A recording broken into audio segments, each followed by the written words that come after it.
কে বেশি টাকার মালিক ছিল, জন ডি রকফেলার নাকি চেঙ্গিস খান? প্রশ্নটি অনেক সহজ, কিন্তু এর উত্তর বের করা অনেক কঠিন। ফোর্বস ম্যাগাজিন প্রতি বছর ধনীদের যে তালিকা তৈরি করে সেটি পাহাড়সম তথ্যের উপর ভিত্তি করে করা হয়, কিন্তু ভিন্ন সময়ে দুজন ব্যক্তির সম্পদের পরিমাণ হিসাব করা সহজ নয়। এটি শুধুমাত্র মুদ্রাস্ফীতি সমন্বয় করার বিষয় নয়। মুদ্রার প্রচলন শুরু হয়েছে আরও অনেক পরে। তার আগের সম্পদ কিভাবে হিসেব করা সম্ভব? তখন মুদ্রার প্রচলন ছিল না। যে জিনিসের দাম ছিল সেই জিনিসের ব্যবহার উপযোগিতার উপর ভর করে। তাছাড়া সম্পদ হিসেবের ক্ষেত্রেও অনেক ভিন্নতা এসেছে। এখন অনেক দেশে এক না এক থাকলেও তাদের দেশের সম্পদকে তাদের সম্পদ হিসেবে বিবেচনা করা হয় না। কিন্তু আগের দিনে রাজাদের অধীনে যেসব জমি বা স্বর্ণ থাকতো, সব সম্পত্তি রাজার সম্পদ হিসেবে বিবেচিত হতো। আজ আমরা নিয়ে এসেছি পৃথিবীর ইতিহাসে সর্বকালের সেরা 10 জন ধনী ব্যক্তির সম্পদের তথ্য নিয়ে সাজানো আমাদের 2 পর্বের ধারাবাহিকের চেঙ্গিস খান। জীবনকাল 1162 থেকে 1227 সাল। দেশ মঙ্গল সাম্রাজ্য। সম্পদের পরিমাণ একরের পর একর জমি, যার কোনো হিসেব নেই। পৃথিবীর ইতিহাসে চেঙ্গিস খানকে সর্বকালের অন্যতম সেরা সামরিক নেতা হিসাবে বিবেচনা করা হয়।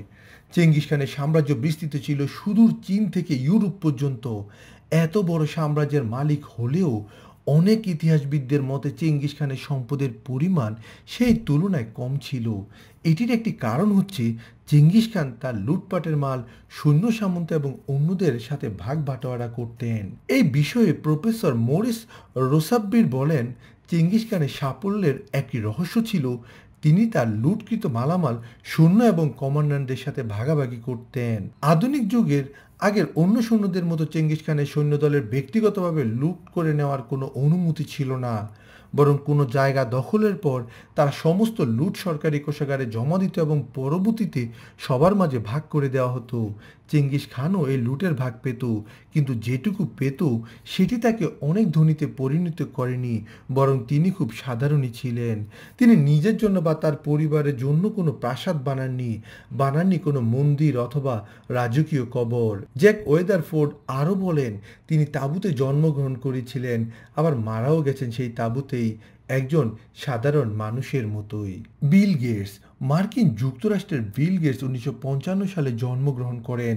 তার সম্পদের পরিমাণ 78.9 বিলিয়ন মার্কিন ডলার। আধুনিক যুগের মানুষ হওয়ার কারণে বিল গেটসের সম্পদের পরিমাণ মাপা অনেকটাই সহজ।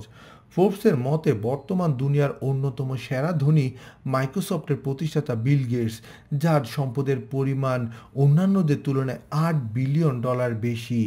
বিল গেটস স্থান করে নিয়েছেন এই তালিকার 9 নম্বরে। অ্যালান রোবস।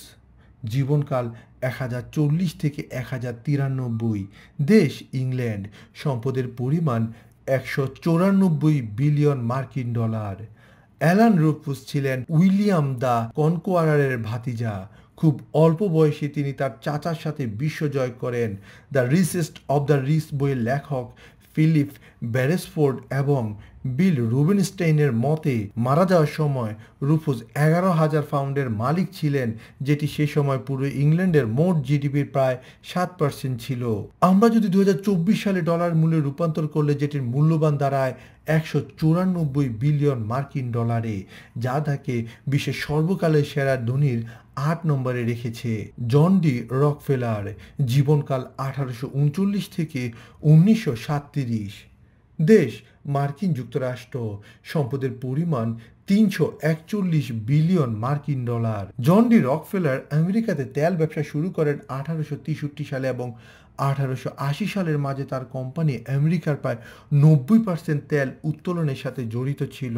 টাইমস ম্যাগাজিনের মতে 1918 সালে রকফেলারের মোট সম্পদের পরিমাণ ছিল তৎকালীন 1.8 বিলিয়ন ডলার, যেটি আমেরিকার মোট জিডিপির 2%। 2024 সালে অর্থনীতির হিসাবে যেটির মূল্যমান দাঁড়ায় প্রায় 341 বিলিয়ন মার্কিন ডলার। Andrew Carnegie. জীবনকাল 1835 থেকে 1919। দেশ মার্কিন যুক্তরাষ্ট্র সম্পদের পরিমাণ ৩৭২ বিলিয়ন মার্কিন ডলার। মিডিয়াতে রকফেলার সুপরিচিত হলেও অ্যান্ড্রু কার্নেগি ছিলেন রকফেলারের চেয়েও বেশি বিত্তবান এবং আমেরিকার ইতিহাসে অন্যতম ধনী।